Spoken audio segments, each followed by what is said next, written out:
Okay, so now we're going to read Tiny Ted's Winter by Peter Bowman. It's snowing, said Mouse, which must mean that Christmas is coming. I better write my letter to Santa Claus. Robin, will you please take this to Santa?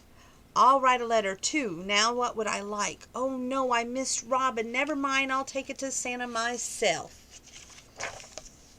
Whee! Whoops! That was lucky. Sorry, I can't stop. I'm looking for Santa Claus.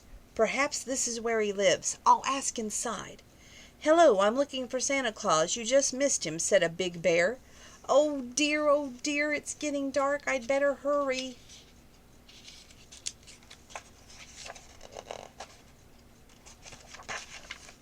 The book is so big, sometimes it's hard to keep it open. Where is he? I looked everywhere. One last place to try. Aha, no presents. That means he hasn't been here yet. I'll wait for him to come down the chimney. That was tasty. I think I'll have a little nap. Hey, what's happening?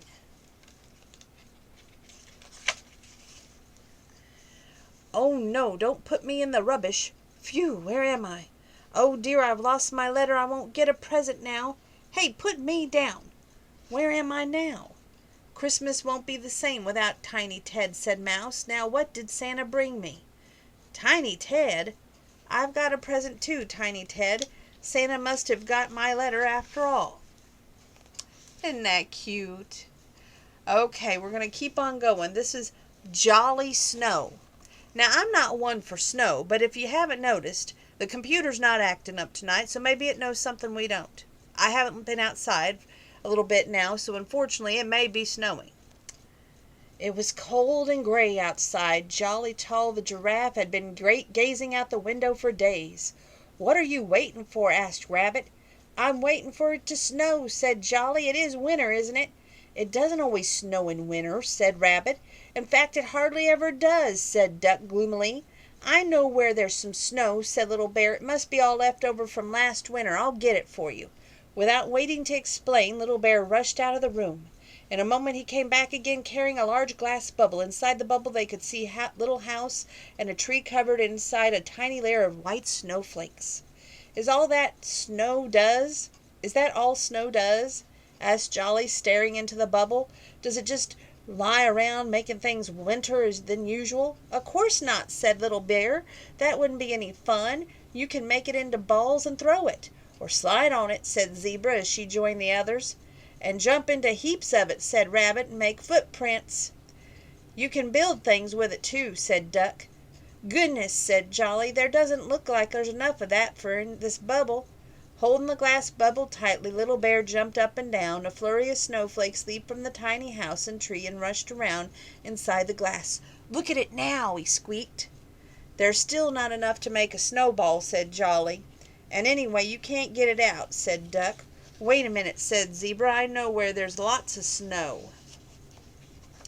She led the way to the kitchen where Bramwell Brown was busy making some special biscuits. To stop the biscuit dough sticking to a rolling pin, he was shaking flour from a flour shaker. Whoopee! Cried Zebra, dashing under the falling flour. I'm in a snowstorm. In no time at all, her black stripes had almost disappeared. Rabbit tried to gather up a pawful of flour. It was not very good for snowballs, he said. It doesn't stick together.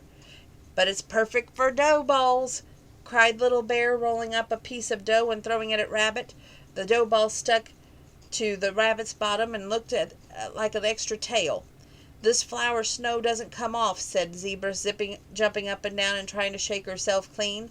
I think that you're going to need a bath, said Bramwell. He filled a dish with soapy water and bubbles, and the snowy Zebra climbed in. She began to splash about, sending bubbles flying everywhere.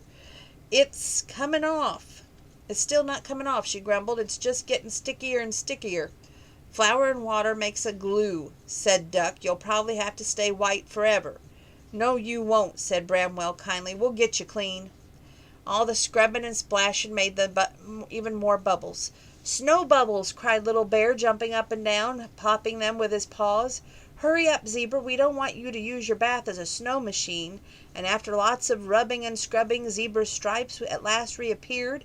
The others wrapped her in a warm towel and looked into her bath. What have you done with all those bubbles? Asked Little Bear.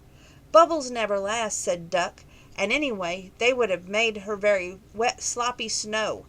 Why don't we go on and see if Old Bear has any ideas? Old Bear was in the dining room cutting out paper decorations. He made paper stars, paper bells, paper lanterns. He even made paper snowflakes. You can't really play with these, said Little Bear, trying to slide on a snowflake. No, you can't, said Old Bear, rescuing his decorations. They're only meant for looking at. We want some snow for Jolly, said Rabbit. Snow you can play with. What about this? Said Old Bear, scattering a blizzard of paper pieces in the air. Lovely, said Rabbit, and that's nice and slippery too, said Little Bear, taking a run at a heap of them and skidding along on his bottom. What we need is a sledge, said Rabbit, or Little Bear will wear out his trousers. He fetched a cardboard box. Bramwell can cut away the sides. Duck tried to string on to the front, and they pulled it along to test it. Now if we had a slope, said Rabbit, we could whiz down in the sledge. I don't think I could, said Jolly. I wouldn't fit in it. Never mind, said Bramwell. You can help with the slope. Bramwell Brown disappeared into the bedroom and came back with pulling a large white sheet. He gave a corner of it to Jolly. Now, said Bramwell, when the others climb on, lift up your end, and they should slide all the way down. Rabbit and Little Bear pushed the sledge onto the sheet and climbed in.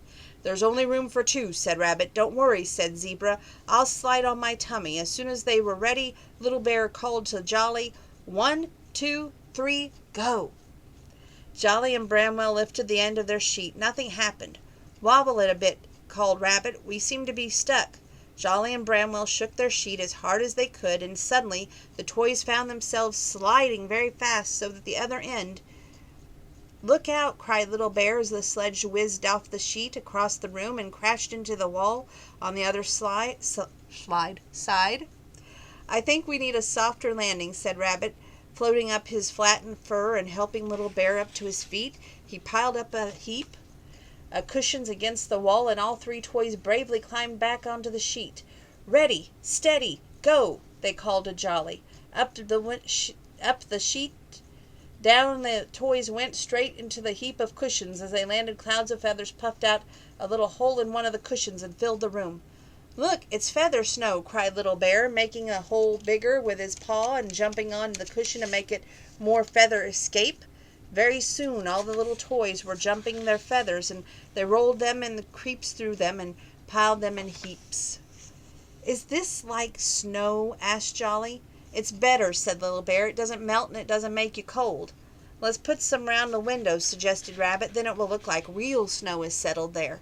He climbed up to the window sill and began to pile the feathers in each corner. When he reached the third window pane, he stopped and then looked again. Somebody has already done this one, he called to the others. The window did have a white covering around the edges, but it was on the outside. It isn't feathers, said Little Bear excitedly. It's real snow. All the toys crowded onto the sill and stared out the window at the amazement. Now we can play outside, Zebra. Well, actually, it looks a little bit deep for me, said Little Bear, and a little bit cold for me, said Old Bear. And at that moment, Bramwell Brown came into the room carrying a huge plate full of his special snowflake biscuits.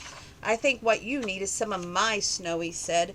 Jolly Tall thought about the flour snow and the feather snow and the bubble snow, the paper snow. Then he looked at the real snow floating down outside. I really like all kinds of snow, he announced, but he added, munching a snowflake biscuit, Bramwell's snow is probably the best snow I like best. And that's where this video will stop. You know I like even number videos, so there'll probably be one more video.